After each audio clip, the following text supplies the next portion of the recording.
There's a story of a young man in Montana who found an ad for a horse. He wanted a horse. He found an ad for a horse. The horse was $100. He called the seller up and said, "I'm going to buy your horse." Okay, it's fine. And so they agreed on that, and the young man was going to go by the next day. But before he left his house, the owner of the horse called and said, "I'm sorry, the horse is dead." A little surprised, sad.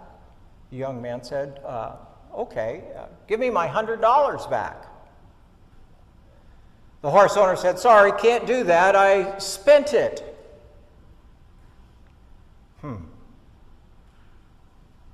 So then the young man replied, "Well, then I want my dead horse." "Okay.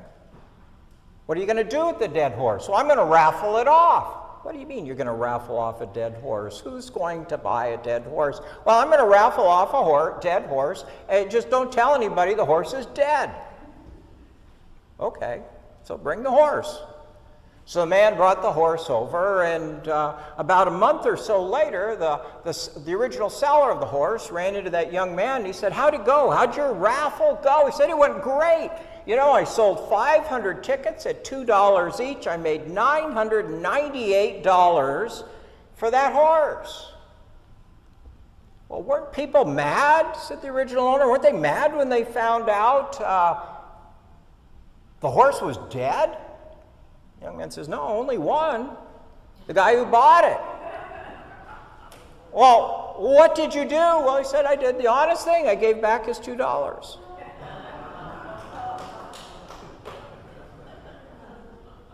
Now, you may hear that story and say, "Well, that's unethical, that's wrong, I don't know that it's illegal," but there's a part of you that has to say that's awfully smart.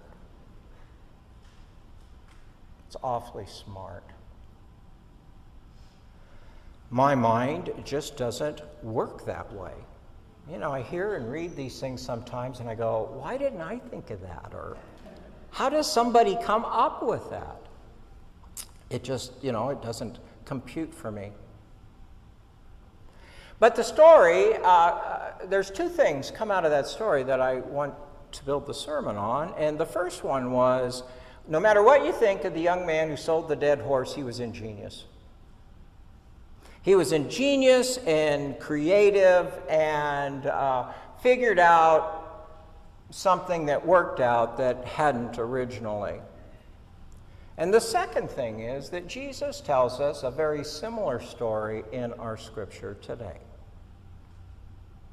So you have this guy who's a supervisor in a brewery. Let's make it a brewery, right? Actually, there's a story very close to this about a bourbon manufacturer in Kentucky. So the guy gets in financial troubles, and he's in charge of all this bourbon. He says, "What am I going to do to extricate this? When I'm audited, the boss is going to fire, he's going to let me go, and I owe all these people all these money. What am I going to do?" Hey, I got an idea. Let me find out who owes what to my boss, and I'll go to him, and I will discount their purchases. And then they'll be indebted to me, and I'll have money to get out of my debts, and the boss is going to fire me anyway.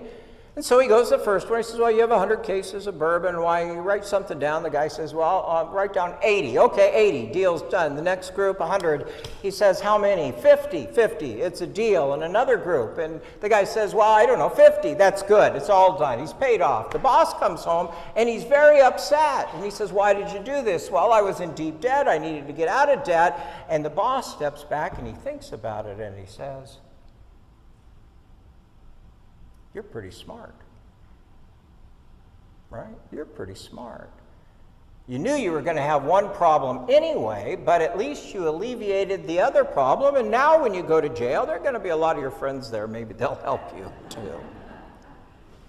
But wouldn't you? And then he not only kind of lets it go, he promotes him. He gives him a 15th floor office, private office with windows and a view, and he gives him stock options and makes him a partner because he's so bright and creative, and he thinks differently than the owner does, and He creates differently than the owner can, and in that, he has some worth. Now, the owner of the business could have come home and said, "You're fired. I'm going to prosecute you to the full extent of the law. You're going to go to jail. You're going to go to jail." But he doesn't. He says, "There's some gifts in this person that I haven't seen before, and now I do. Let's see what I can do with them." Now we have challenges with this because metaphorically we always see the owner as an image for God, and that God's going to see all the wrong, and why would God let somebody off who's done these awful, terrible things? But Jesus reverses that.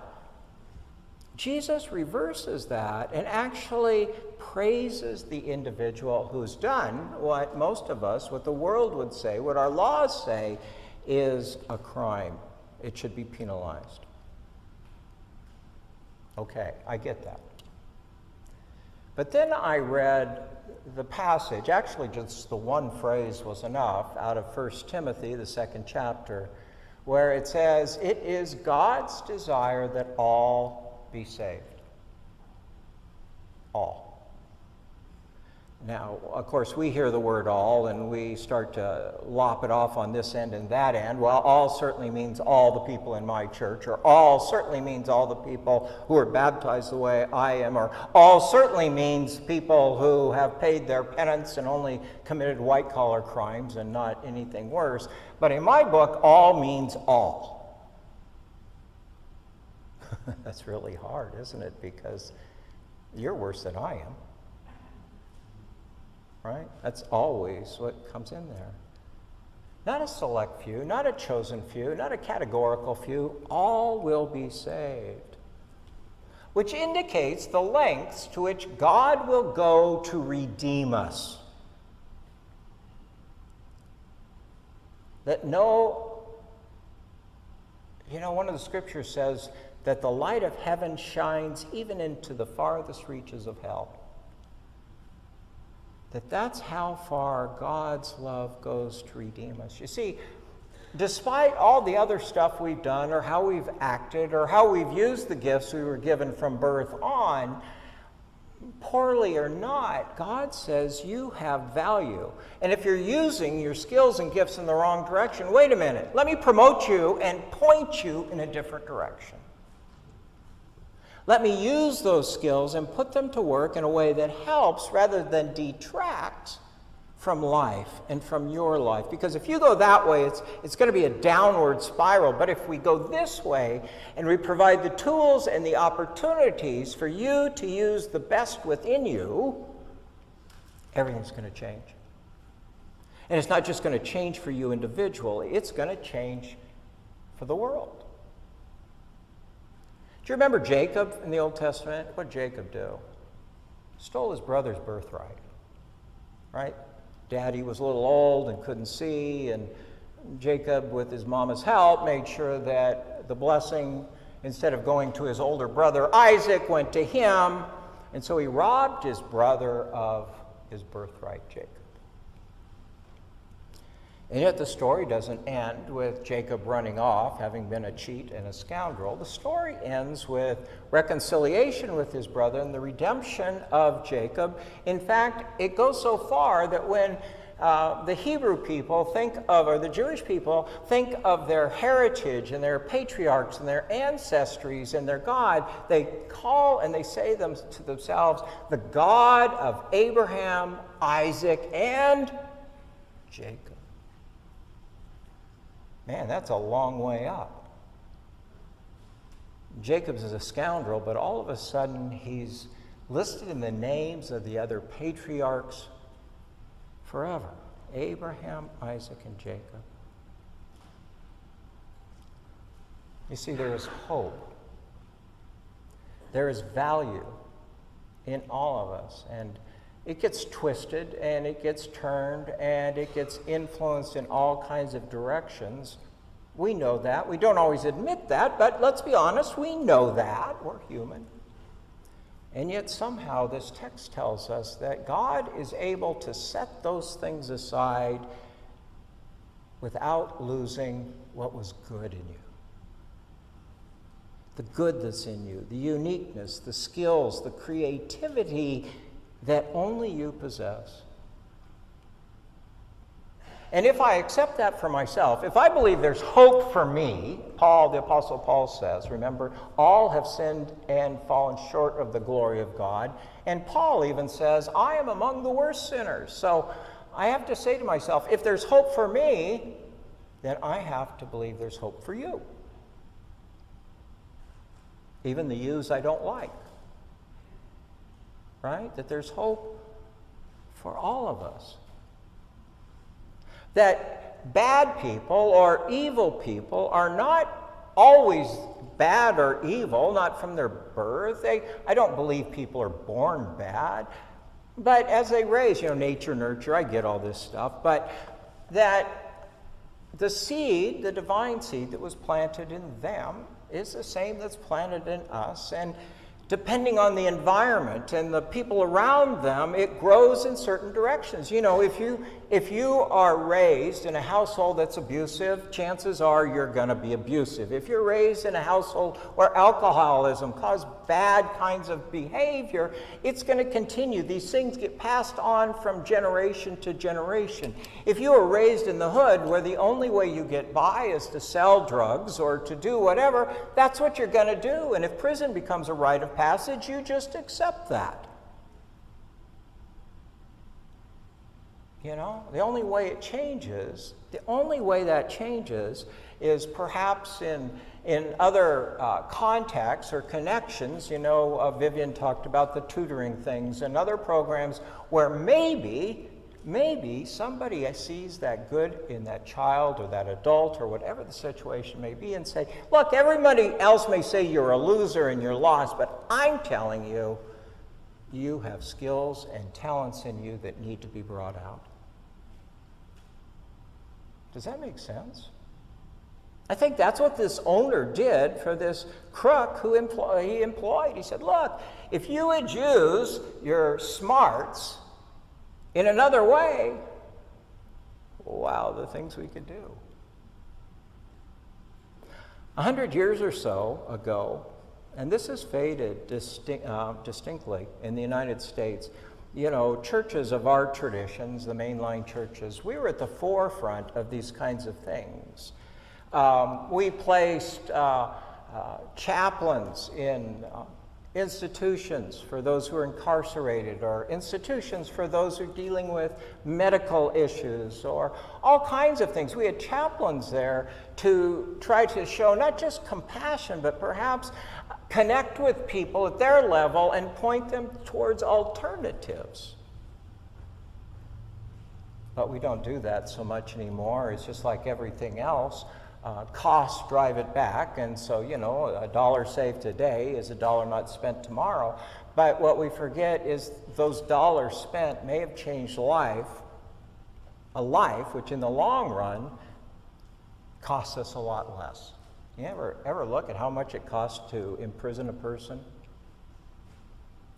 I always wonder, if we spent that much on them in their childhood education and care, I wonder if we'd have to spend that later on. But the first thing we always cut back on are education. We cut back on social workers. There's far more things for social workers to do than, most of them seem to burn out. They can't keep up, can't make a living on it. My oldest daughter quit, and when she got out of college, she had a degree and helped her to do social work, but she quit that because she could make more working at a beach restaurant.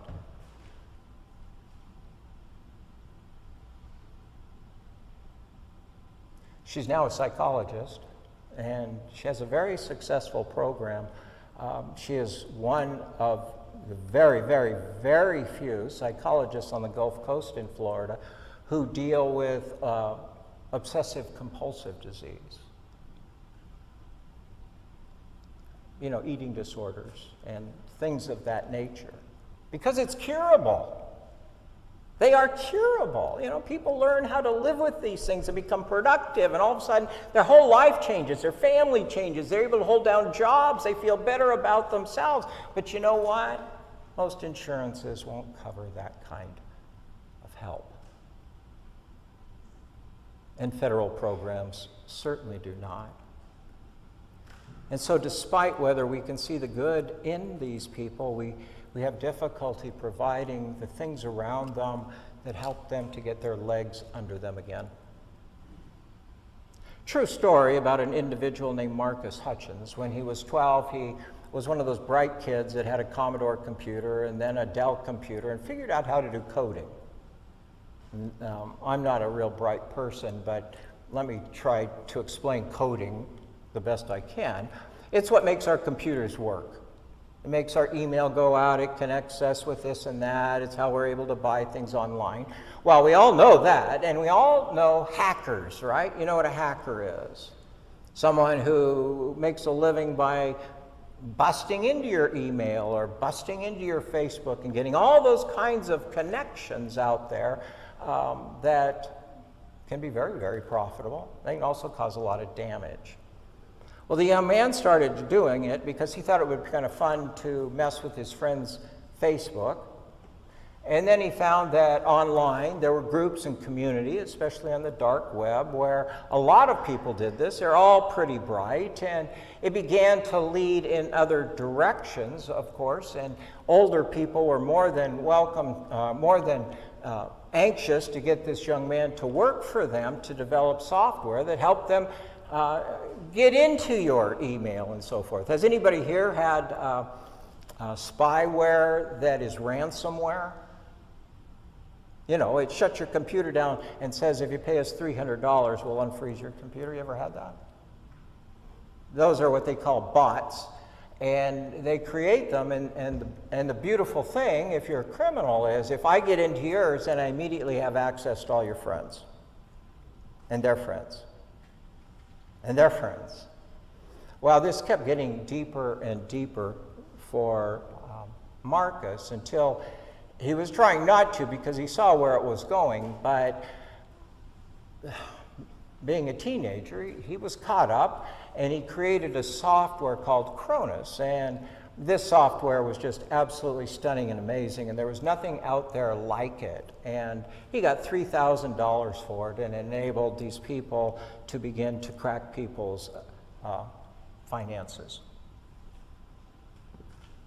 Well, he knew that the FBI would someday be knocking on his door.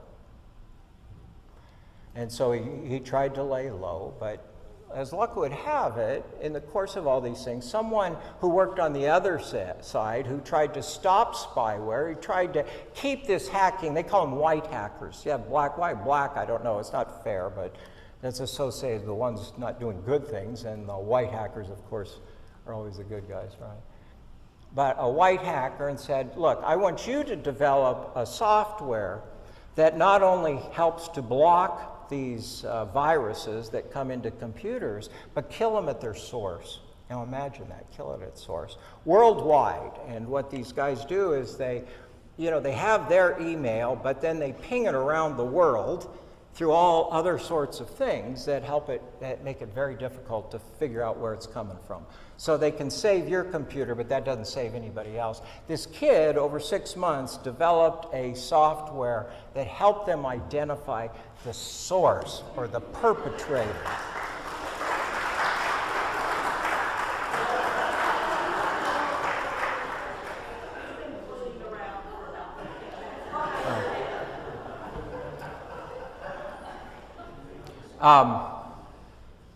Here, I thought you were clapping for me.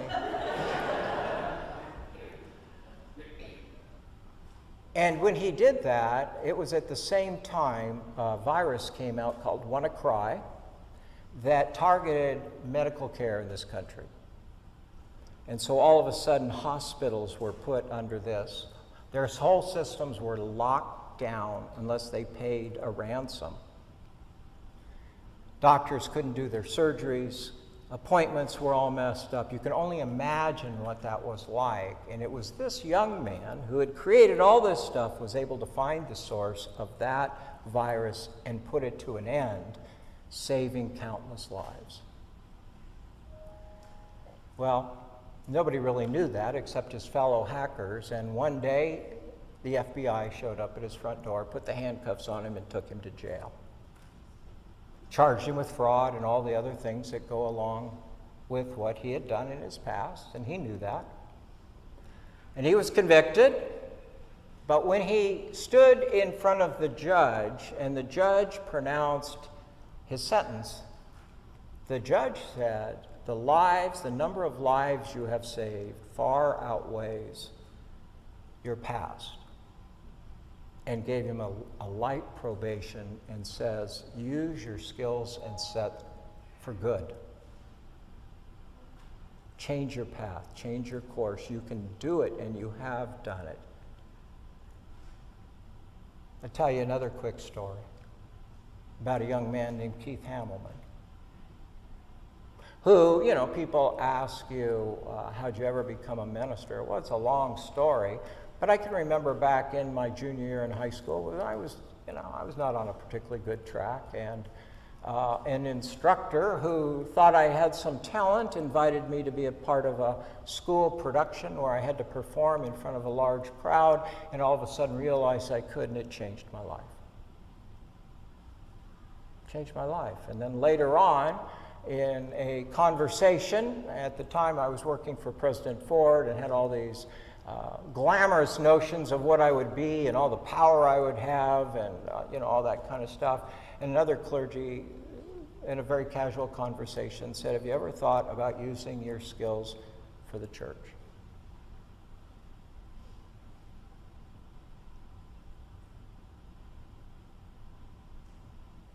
We all have those people. 2 years ago, I went back and looked up that high school instructor who's like 90 years old now, and I said, thank you. You changed my life. What am I trying to say? What I'm trying to say is what I think Jesus was trying to say. And that is simply that no one is beyond hope. No one is beyond hope. People can change if the people and the society placed around them work towards that change. Not always. Some people are incorrigible, I know, but that does not remove our responsibility to try. To try. To call our society to account that it tries. Which means trying to provide the best public education that we can, the best teachers we can get, as many social workers trained well as we can provide care, foster homes, and job training that someone who wants to change their life can. But these are the first things we usually cut. And in the end, as I said, they save us dollars, but they lose a lot of souls. At least I think they do. And to those who say, well, that's the church's job, the state does this, the church does that, let me tell you, the church does not have enough resources to handle it. I mean, we as a church here try to get the counseling that kids need who are dealing with these issues. We try to pay for that because nobody else does. We do what we can, but it's too much. And as we approach, the election season, it kills me when my college football is interrupted by campaign ads, which are a true downer. And the ads, are always aimed at what's wrong with my opponent and what's going wrong with the opposition. Okay, I get that. We can find that. It's easy to find fault. What I want to know is, what are you going to do that's good? What I want to know is, what are the skills you're going to apply here, and how are they going to affect and change the life that we all share together? Not just for some people, but in the big picture, they will change the world for all of us. What are you going to do for a suicidal teenager who is on the bridge, besides send the cop out to try to get them off the edge? Happens weekly, you know, around here. So you see, I believe there's good in everybody. I believe there's potential for good in all of us. It's just a matter of how do we bring it out, and do we try, do we work at it intentionally, or we just say, well, lock them up. It's a sad reflection on the United States that we have more people incarcerated than any other first world country.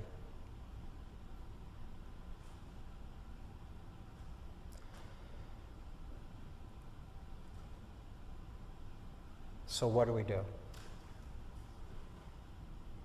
Well, after church, I'm going to be here, and if you're really interested, you can come up and buy a raffle ticket for a dead horse.